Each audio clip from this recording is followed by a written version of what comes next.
Welcome to the Going North podcast, where you will be encouraged, informed, and empowered to embrace your dreams and advance in life through authorship. I'm your host, best-selling author, certified leadership trainer, and book enthusiast Dom Brightman. Be sure to check out the goods and services from every guest, as well as some of the books from yours truly, the host. Now let the fun begin. And today on the Going North podcast, we're bringing some fabulous humans from across the globe. Today is no different. Heck, who am I kidding? We haven't had an Aussie on this podcast in a while since the lovely Jenny from the Aussie blog, known as Jennifer Forster. So you might as well go ahead and check back on that episode after you're done listening to this lovely lady right here, who's also from the land of down under, or as some would call, from the future, since she's about a good 12 plus hours ahead of me.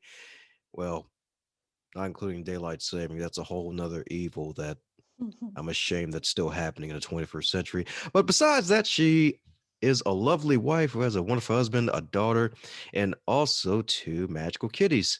And the beautiful thing about it is she's a self-confessed nerd with a BA in psychology, as well as an insatiable fascination for learning. So that's freaking extra fabulous.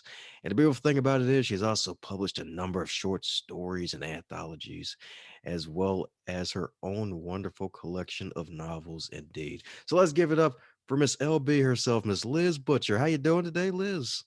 Good, thank you. How are you? Doing fabulous indeed. Doing lovely even.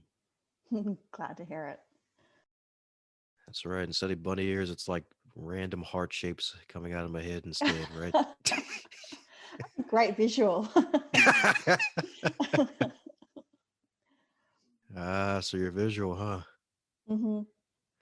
All righty, good. All righty. So I'm sure cactus reference is going to pop out in the next half hour or so. Fair enough.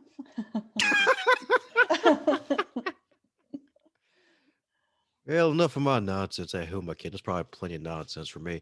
But as with all introductions, I'm pretty sure there are some things that I may have missed. So for those who've been living under five wet rocks and don't know about you yet, who is the lovely Liz herself? Am I filling in any caps I may have missed about you? No, you pretty much covered it. But yeah, so I've just been writing for the past few years, released my own short story collection in 2018. My first novel, Fate's Fury, last year, and my next novel, LaRue Manor, came out in September of this year. Sweet. That's what I'm talking about. So is dark fantasy always your thing?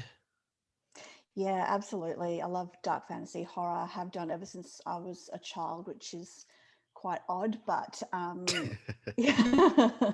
I've always liked anything to do with the paranormal, horror, scary. The darker, the better. So when I started actually writing my own stories, that's just where I naturally slotted in. I don't think that I'd ever be a romance writer or anything like that. Not that there's anything wrong with romance, but yeah, it needs to be dark and creepy for me. Dark and creepy. Mm-hmm. So I guess Halloween's your favorite holiday, isn't it? Not really. We don't really do Halloween here. Not like you guys do it over there. It's kind of just a bit of a half-assed thing here in Australia. Some people do it, some people don't. It's kind of just hit and miss. Just yeah, bit random all over the place. But yeah, it's not a big huge event like it is over there, which would be cool. The way people deck out gardens and stuff would be pretty awesome. But yeah, it's not that much here. Probably better that way. I'm not a big fan of it. I like to say I wear the same costume every year. Yep, What costume's that? black guy. Fair enough.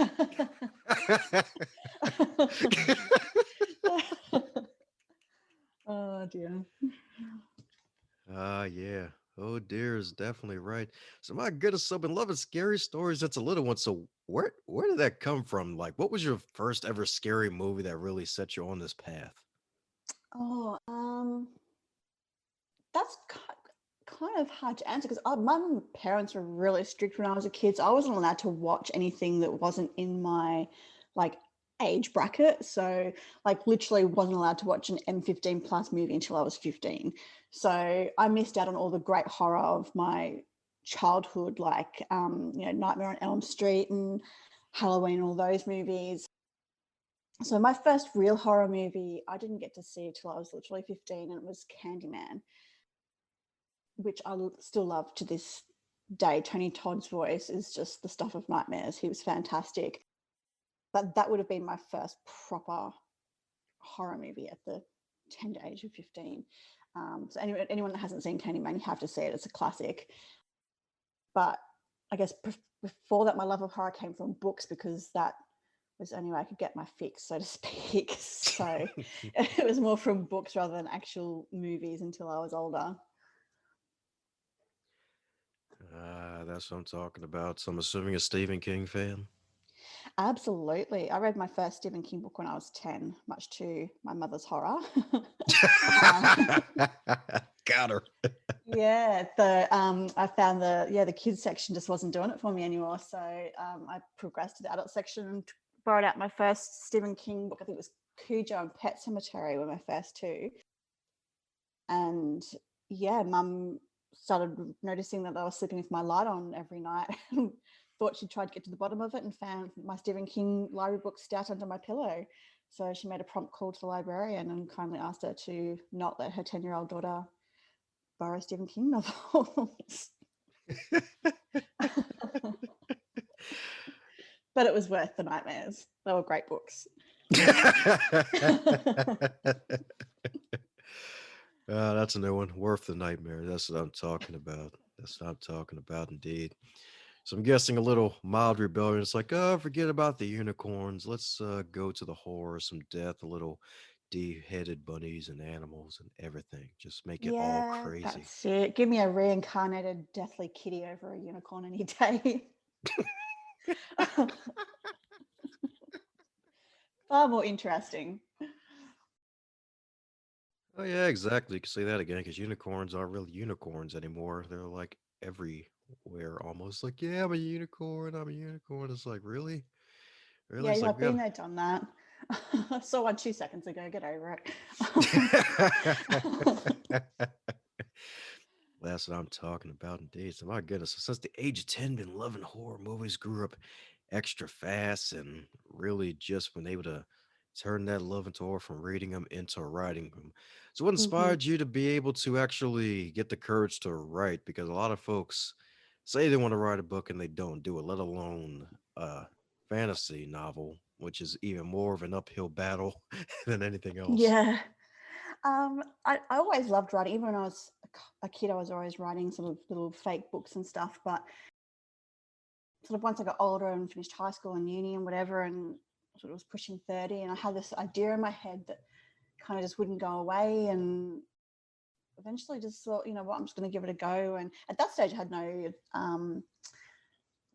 like plan to actually publish it or anything. It's just more I wanted for myself to see if I could actually write an actual full length novel. And it took me a number of years, a lot of self doubt and stopping and starting and everything. That was Fate's Fury. And then once I sort of finished it, but by that point I'd had short stories published in anthologies and sort of got a little bit of confidence up in my writing abilities, and just, yeah, sort of just progressed from there. Ah, yes, indeed. Yes, indeed. So when the midlife crisis at the age of 30 popped up, it's like, That's yeah. it. That's it. That's exactly right. And because it was 2012 when everyone was talking about the end of the main calendar and the world's going to end in New Year's, and it was all like, well, not even New Year's, like before, after Christmas or something, I don't know. So it was all very like, yeah, doomsday. So I thought, well, if not now, there may not be a when. So let's just do it. Well, you are now one of my favorite humans because I'm so glad that someone else finally mentioned that because I feel like no one ever talks about that funny year of 2012 in that It regard. was I a mean, weird year, wasn't it? And I mean, this yes. is talking from 2020, so we know all about weird years, but 2012 is definitely up there. It was just a weird one. Yes, indeed. Because so were you in Australia back then too, in 2012? Yes, yeah, I was, yeah. Ah, sweet. So did you lose Twinkies there too? Twinkies. I don't even think we could get Twinkies. Like, I know what they are, but I don't think we have them. I think this is one of those mystical things you read about sometimes in stories or see in movies, but you don't actually get to ever have one. But yeah, I don't think I've ever had one. Twinkies, the true unicorn. That's what I'm talking about. That's it, exactly. The new unicorn is a Twinkie. So did y'all you lose like any snack food for a month? I think so. Oh, I don't know. I don't think we did. No, Australians don't tend to be too concerned about snack foods. It's more like if you take away our beer or alcohol, then there'd be an issue. But snack foods, there's just too many to choose from. So just pick up another one. well, that's good. Well, that's good indeed. Well, all right. Looks like one place on the earth didn't lose Twinkies. Yes, indeed. That's what I'm talking about. Yes, indeed. So my goodness. So if I'm not mistaken, with the new level of writing that really happened after the age of 30, my goodness. So if I'm not mistaken, you actually won an award for your writing too, right? Yeah, I did actually last month. LaRue Manor won a gold medal for the Literary Titan Awards, which was massive surprise. But yeah, super exciting. I'm still riding that wave, so yeah, that was very exciting. There you go. So how did it happen? Like, did you enter your book into for the gold medal? Like, how did that come about? No, so my publicist actually submitted it to see if they would be interested in reading it and reviewing it. So they were interested, they read it, they gave it a 5-star review, and then apparently any book that gets a 5-star review then gets fronted to the panel, and they review it and see which book gets the medal and which doesn't. So yeah, I wasn't actually even aware of that. I was just super excited to get the 5-star review from them. And then, yeah, I got the email from my publicist not long after saying that I'd won a gold medal for it. So yeah, it was a super awesome email to wake up to in the morning. Yeah, but just very excited, very, very honored, very thankful, but yeah, very excited. Now that is a darn good publicist. Shout out to Mr. Eminem, Mickey Mickelson himself. Now that is a Hell darn yes. good publicist. Like my goodness, getting you interviews and getting you awards. Now that is how you freaking do it. So there you go, folks. Check them out. Head over to that Creative Edge publicity, folks. Head over there, You get won't that regret Creative it. Edge. Best decision you'll ever make. Yes, indeed. That's a true publicist right there. Because some folks, though, you hand them money, you're like, all right, cool, got you covered. And then out of nowhere, a month later, no noise, no nothing. It's like, hey, what happened? Oh, something happened. Really nothing. Good luck. Extra money though, and then they run away forever. It's like, nah. Oh, that sounds fun. No, that's the complete opposite of Mickey. Mickey's awesome. He works hard for his authors. So yeah, much love to him. Woohoo. Well, amen to that. Amen to that. So riding that wonderful wave. So what's next for you since dark fantasy seems to be your mainstay? Is there any other genres you feel like you might explore in the future? Sort of. I kind of feel the great thing about horror and dark fantasy is that you can kind of include other elements of other genres without really having to jump the fence. Like with Fate's Fury, there was a lot of mythology and action in that. And my next book that I'm releasing hopefully next year, Never Never, is sort of a fairy tale retelling, but a lot of horror and then sort of that crime aspect as well. So yeah, I kind of find you can just draw from other genres and when you're writing horror and dark fantasy. So I'm always having a bit of a mishmash, I think. LaRue Man is probably the first one I've written that I'd call just a straight up horror. But everything else I write's always got other elements of other genres in them as well. Sweet. That's what I'm talking about indeed. So still no happy endings for any of the books, I guess, right? No. Not really. I mean, Fate's Fury had I like twists. I love just sticking it to the reader at the end. So I tend to have more of a twist than a happy ending. Like there might be like a resolution, but not necessarily like a happy sparkling ending. I guess it depends on the perspective of a happy ending, I suppose, but there's definitely not parades and rose petals and stuff at the end of my books. There's always a nice little twist at the end. I gotta love the honesty. It's like, yeah, you thought this was over. Here comes the Pepsi twist. That's it. That's exactly right. And I love it though, because I love it when readers message me and they're like, I did not see that coming. Because I feel that like when you end a book like that, it's going to have more of an impact and people will think about it a lot longer after they've read it than if there was a happy ending and you kind of go, oh, well, that was nice. But if it's not, then they tend to, stick with them a bit longer.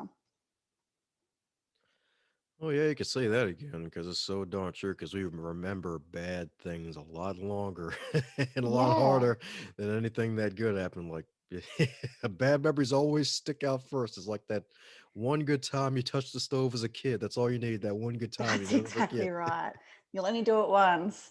But it's true, like even books and movies I see myself, I love like something that takes me by surprise is going to just stick with me for a lot longer. Like last month, I went and saw, I don't know if you've seen the movie Antebellum that's been out recently. Fantastic movie, but again, the end of that, I was like, what? And I still think about it now. Like I'm going to have to go back and see it again. So I love that element in anything, books, movies, everything.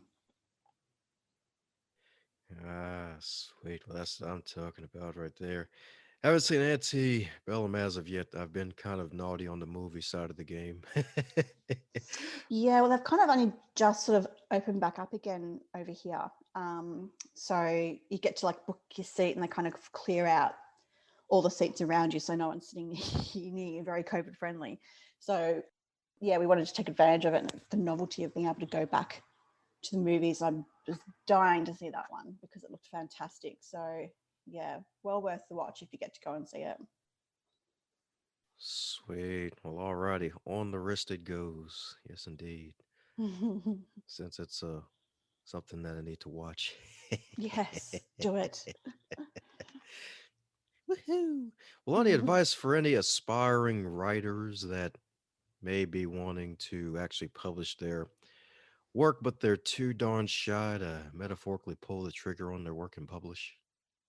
Just do it. I think that's really the best advice you can give anybody. I mean, it's so easy to get weighed down in the research of it, like how to do it and how does this person do it, and reading books and articles and whatever. But it's all just, in the end, procrastination, I think. And you're best just to jump in with both feet and do it. I mean, obviously, make sure you do it right. So read up on that side of things, but just don't get weighed down on it. Connect with other authors, especially other indie authors. The writing community out there is amazing. There's so many wonderful authors that are willing to lend an ear and share their information. But the longer you put it off, the worse it's going to be. Just rip it off like a band-aid and just do it. You do the first one, it gets easier from there. Sweet. That's what I'm talking about. Just do it right there. Just do it. Nike swag. Oh, yeah. Well, so since this is far from your first rodeo on being on the guest side of the game, is there a question that you wish to be asked more often when you're in interviewee mode, being interviewed about you and your marvelous works? Oh, that's a really good question. I don't know. I'm not great at being put on the spot. I'm not used to having questions thrown back at me like that. I don't know. You've stumped me. I've got no idea. I'll think of about 10 once we've finished with the interview. Yeah, there's a reason why the tree joke is so legendary. I tend to stump people. That's a pretty good one. I like that one. Oh. Yeah. Well, don't worry, no weed references yet. So, coming down to the magical question. Oh, classic. Oh man. Well, So coming down to the magical question that every guest gets to receive, and that is if you're to wake up tomorrow and you were 25 again, but this time in 2020 with all of your amassed knowledge and experience, what advice would you give to yourself? Drop everything, pick up a pen, start writing because it's what you're meant to do.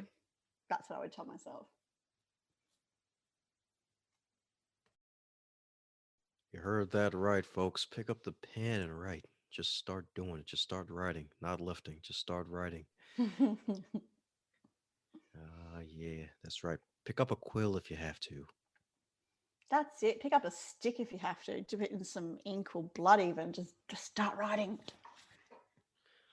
Oh God, yeah, that'll be like a nice little dark fantasy of the writers. It's like, yeah, battle royale, except it's an island of authors trying to publish their work, and they have to write in their own blood. Like, what the fudge? You wait. Next year it'll be on a movie somewhere. There'll be authors on an island, death match. Winner gets to sit down with Oprah and become New York Times bestseller for 5 straight years. It's all right. They're anemic, but it's fine. They've got transfusions for the winner.